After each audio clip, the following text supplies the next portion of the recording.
Alright, let's take a look at an application of rational functions. The concentration of a toxic chemical in a spring-fed lake is given by the equation C of x is equal to 50x over x squared plus 3x plus 6, where C is given in grams per liter and x is the time in days. Determine when the concentration of the chemical is 6.16 grams per liter. Okay, so C of x is the concentration, so I'm going to let C of x equal 6.16 grams per liter, right? Because C is given in grams per liter. And we got to solve for this. So 50x over x squared plus 3x plus 6 is equal to 6.16. Now what you want to do here is let's cross multiply, or basically you're going to multiply this by x squared plus 3x plus 6, and you do the same thing here, x squared plus 3x plus 6 to both sides, cancels out. So 50x is equal to 6.16 times x squared plus 3x plus 6, right?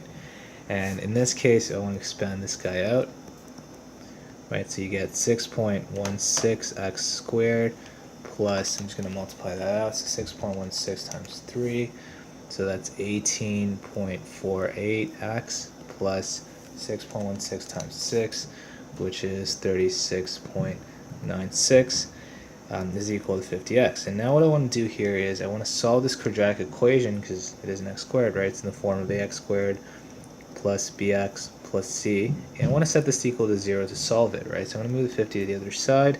You get 6.16 x squared plus 18.48x minus 50x plus 36.96. So you can already kind of see here that we aren't able to factor these this equation, so we're gonna have to use quadratic formula. So this is 6.16x squared. I'm gonna subtract these two, so 18.48 minus 50. So we get negative 31.52x plus 36.96 is equal to 0.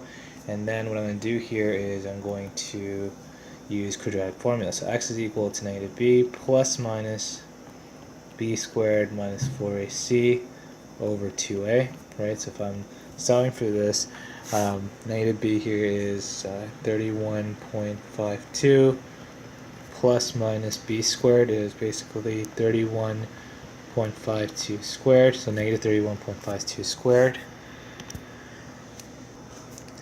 minus 4 times a here is 6.16 times c here is 36.96. I'm going to divide this whole thing here by 2 times a, which is 2 times 6.16. Okay, so I'm going to solve for that. So if I solve for this, so x is going to be equal to, if I clean this up, 31.25 plus minus 82.816 over 2 times 6.16, which is 12.32. Okay. Now you want to figure out, so x is time in days, so we know that x has to be greater or equal to 0. We can't have a negative number of days, that makes no sense. Right, so let's figure out what these two values are. So if I plug this in, I'm just going to round my answers to 2 decimal places, guys. Right, so depends on what your teacher wants you guys to do, but because the question has 2 decimal places, it makes sense for me to round it to 2 decimal places, right? Divided by 12.32, so x is equal to 3.275, so I'm just going to round that to 3.28 days. That's one of my solutions. The other solution here, x is equal to 31.25 minus square root of 82.816, and then this is divided by 12.32. So I got x is also equal to 1.7978, so this is approximately 1.80 days. So this concentration will reach 6.16 at 1.8 days and 3.28 days, right? So it's going to hit that twice, right? So both of these answers are effective, right? And that's really the idea behind it, right? So you can have 1.80 days or